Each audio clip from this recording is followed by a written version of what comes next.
No toda teología comienza con Dios. Y cuando una teología comienza en el lugar equivocado, tarde o temprano, todo lo demás termina torciéndose. Dos personas pueden leer exactamente los mismos versículos, confesar las mismas doctrinas, llamarse cristianas, y aún así llegar a conclusiones completamente distintas. ¿Cómo es esto posible? Porque una comienza con Dios y la otra comienza con el hombre. En el video anterior vimos que la teología consiste en estudiar a Dios, no simplemente analizar la religión. Pero ahora llegamos a una pregunta mucho más importante. ¿Qué caracteriza realmente a la teología reformada?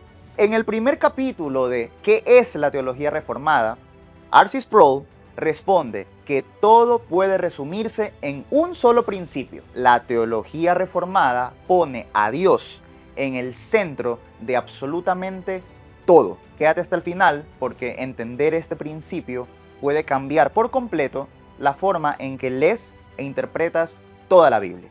Empecemos. La teología reformada es sistemática. R.C. Sproul comienza diciendo que la teología reformada es una teología sistemática. ¿Qué significa eso? Que no estudia las doctrinas como si fueran piezas aisladas. Busca entender toda la enseñanza de la Biblia como un conjunto coherente. ¿Por qué? Porque aunque la escritura fue escrita por distintos autores humanos y en diferentes épocas, tiene un solo autor divino. Y si Dios es el autor de toda la Biblia, entonces su verdad no puede contradecirse. Eso significa que cada doctrina afecta a las demás. Por ejemplo, la manera en que entendemos quién es Jesucristo cambiará inevitablemente nuestra comprensión de su obra en la cruz, ya que si Jesús fuera solamente un gran maestro moral, entonces su muerte sería apenas un ejemplo supremo de amor o sacrificio. Pero si realmente es el Hijo eterno de Dios, hecho hombre, entonces su muerte adquiere un significado completamente diferente. Adquiere el significado de que estamos hablando del sacrificio perfecto que puede reconciliar a los pecadores con Dios. Asimismo, la forma en que entendemos la obra de Cristo también influye en cómo entendemos su persona. Por eso, R.C. Sproul insiste en que toda la teología está profundamente conectada. Todo comienza con Dios. Pero aquí aparece la característica principal de la teología reformada. Es una teología teocéntrica, es decir, centrada en Dios.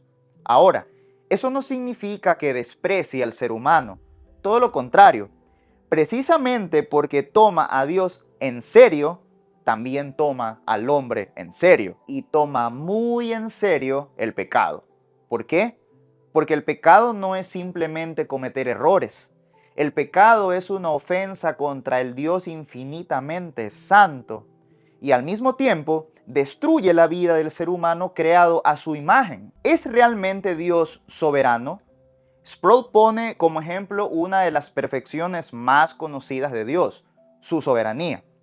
Prácticamente todos los cristianos afirman creer que Dios es soberano, pero luego aparece una afirmación muy común entre los hombres y problemática. Es la siguiente: Dios es soberano, pero su soberanía está limitada por la libertad del hombre. Y aquí Sproul hace una observación muy importante.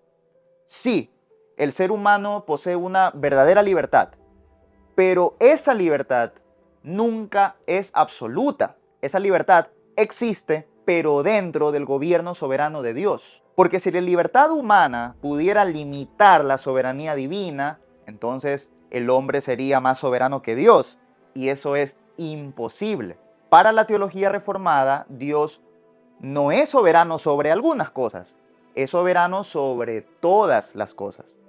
Porque si existe un solo rincón del universo fuera de su autoridad, entonces ya no estaríamos hablando del Dios que presenta la Biblia.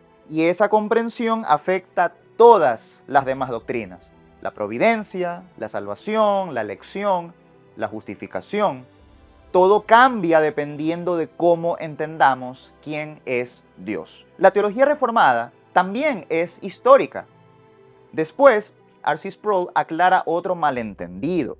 Muchas personas piensan que los reformadores quisieron fundar una religión completamente nueva, pero eso nunca fue su intención. Martín Lutero, Juan Calvino y los demás reformadores no querían inventar un cristianismo diferente, querían recuperar el cristianismo bíblico.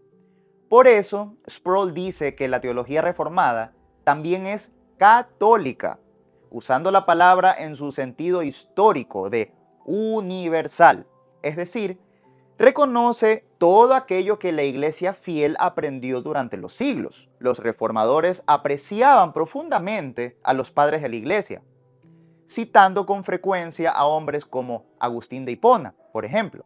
También aceptaban doctrinas formuladas mucho antes de la Reforma, por ejemplo, la doctrina de la Trinidad, expresada en el Concilio de Nicea del año 325, o la doctrina sobre la persona de Cristo definida en el Concilio de Calcedonia del año 451. Entonces, ¿qué rechazaban los reformadores? No rechazaban toda la tradición, rechazaban aquellas tradiciones humanas que contradecían la enseñanza de la Escritura. Eso mismo vemos en el ministerio de Jesús. Cuando Jesús confrontó a los fariseos, el problema no era que existieran tradiciones.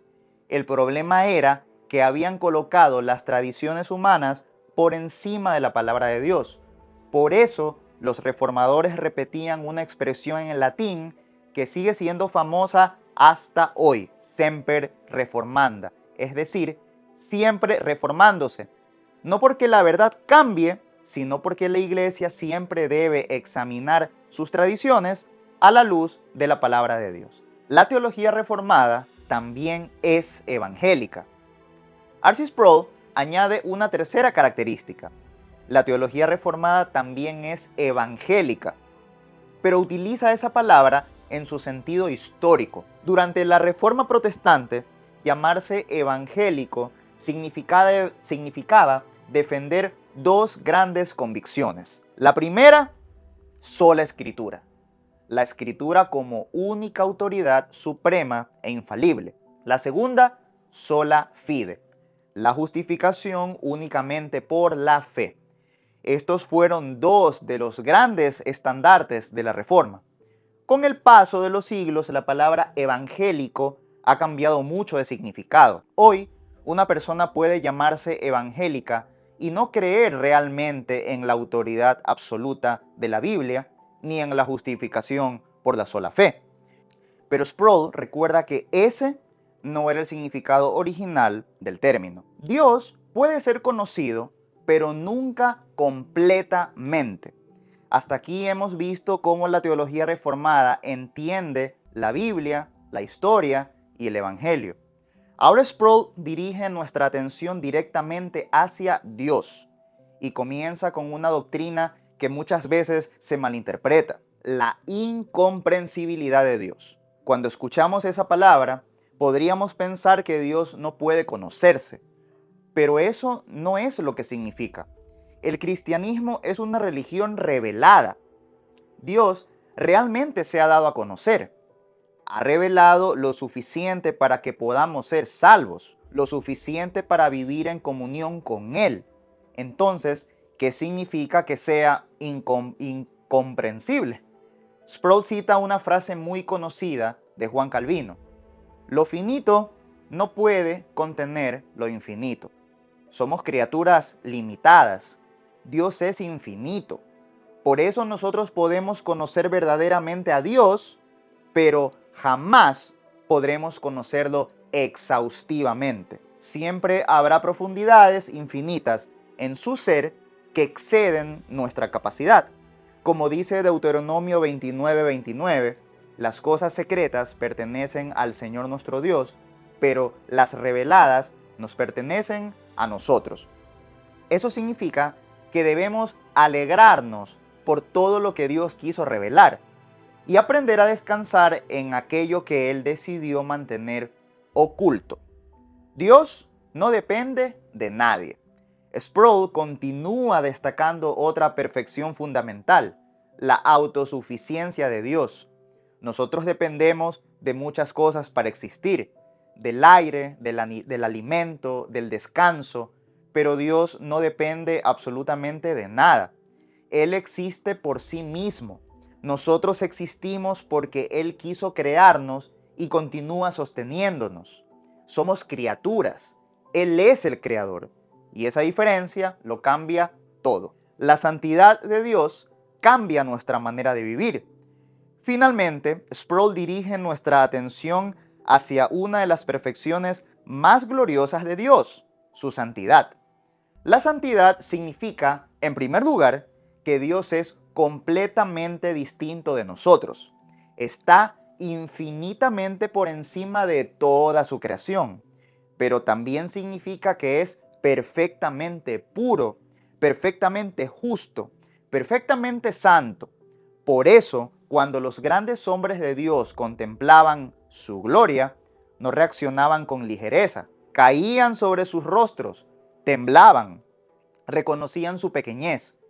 Juan Calvino decía que el hombre nunca comprende realmente quién es hasta que se compara con la majestad de Dios.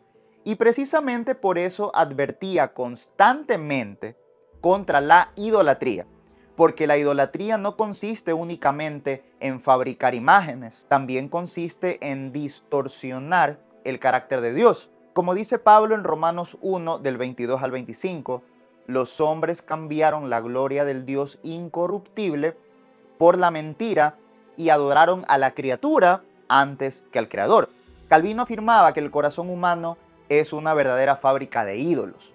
Siempre está intentando fabricar una versión de Dios que resulte más cómoda para nosotros, más parecida al hombre, menos santa, menos soberana, menos gloriosa.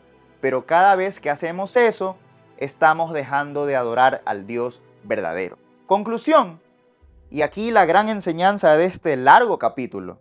La teología reformada no comienza preguntándose qué quiere el hombre, comienza preguntándose quién es Dios. Porque cuando Dios ocupa verdaderamente el centro, todo lo demás encuentra su lugar correcto.